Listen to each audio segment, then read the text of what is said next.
Hi everyone, this is my first recording for Empires and Puzzles. I have been playing it for almost 2 months now, and I thought it would be fun to try and capture the gaming sessions on a video. So perhaps you can say that I'm a proper gamer now, according to the kids nowadays, because you're not a proper gamer if you don't have a YouTube channel. So voila, here I am.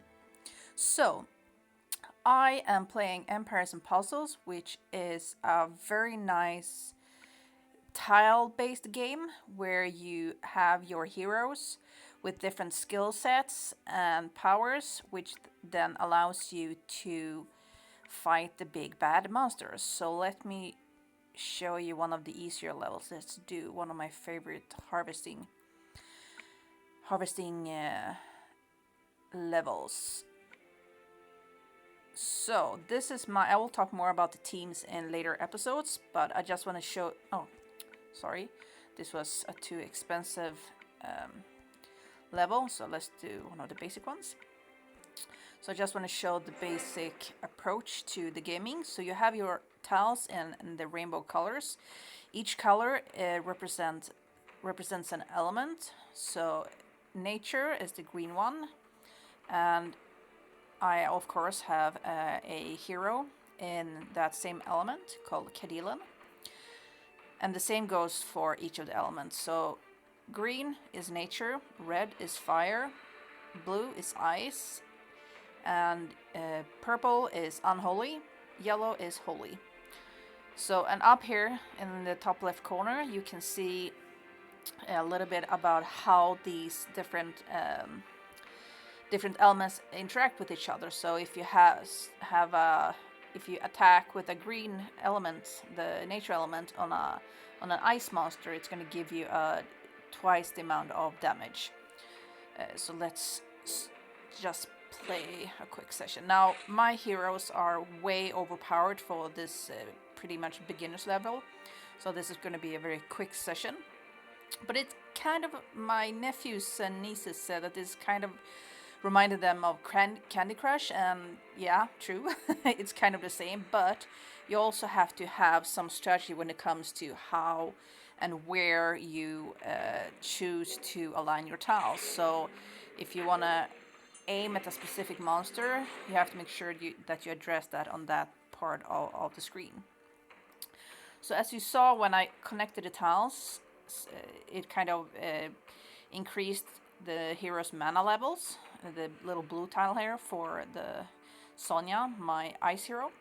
And once the level is at 100%, you see the little glowing animation around the character, and this means that their special skill has been activated. And Rigard is my purple hero, and he has a healing skill, which I will not activate now because you can see that all my heroes are still very much fully healed. I will use Cadilan just to show you, even though it's way overkill. So she's actually my top hero of all categories. So her special skill is she attacks at 160% damage to all enemies, and all allies also receive 74% defense against special skills for 3 turns. So then you see all the heroes has their little helmet kind of icon on them. So let's see here. Now, as I said before, there are certain order to which element makes more damage on a certain element. So I know that if I use the yellow, the holy element, on a purple unholy monster, it's going to be double the damage. So Bane here, my trusty good old Bane, he took care of that very quickly. And as you saw, when you align, so you have four tiles in a row. No, sorry, 5 tiles, either horizontal or vertical or in a 90-degree angle. You get a gem, which takes off all the tiles of that element. So let me see here if I can play more at the same time as I speak. So I'm just going to move through pretty quickly. Now, since this is one of the beginner levels, I'm not paying too much attention to exactly what colors or combination of special skills are being used, because I know I'm gonna make it anyway. And if my heroes die, I will lose the level. And as you saw, the monster just gave me a vampiric touch, so he attacked my Bane, my poor Bane, and at the same time the hero healed himself. But also my Bane, the target, he gets minus 20% defense for 6 turns. I don't like that. So, and this is where my regard comes into effect, because besides that he heals all the allies, he also cures them from any ailment. So, bye bye, Vampiric Touch. So let's get rid of you. And I think. Okay, so this is a 3 out of 4, so let me quickly just go through this so you can see the boss level. Go. Now let's do Bane. He does his thing. As you can see, because my heroes are so strong, they can often take them out if they get their special skill activated. And I know from have played this specific level at least 100 times that the left monster is a bit stronger, so I usually take him out first. And Cola, now his special skill did not come into full effect here with just one monster, but okay, ta-da, I won.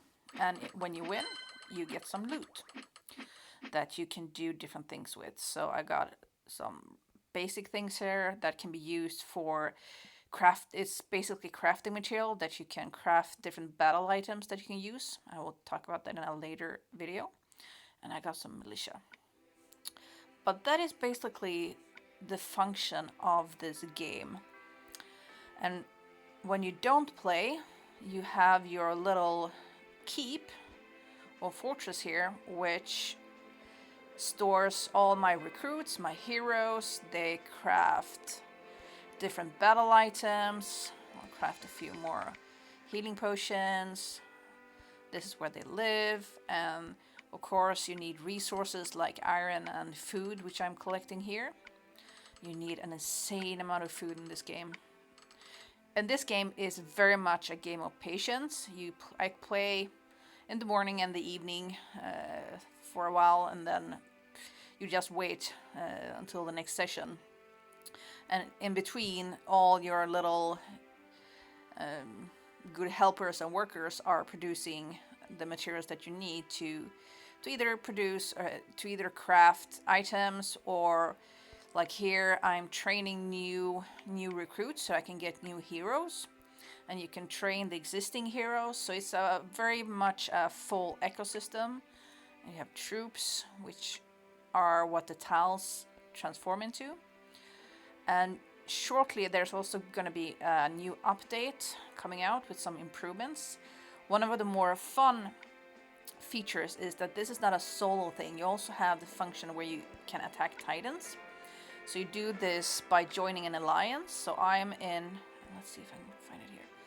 I am in an alliance called Titan Gladius. We are 26 people. We are actually pretty active. We talk a lot on both the in-game chat and on a separate line messaging app, where we share tips and kind of boost each other up and talk about strategy. No, I can't attack the Titan because, as you see in the up left corner, I don't have any alliance energy, alliance flags that allows me to attack the Titan. So, but that's okay. This is a very, very strong Titan, and we have already understood that we will not be able to bring him down. He's strong for our Titan. He's a 6-star Titan. We usually can bring down 5-star Titans pretty easily.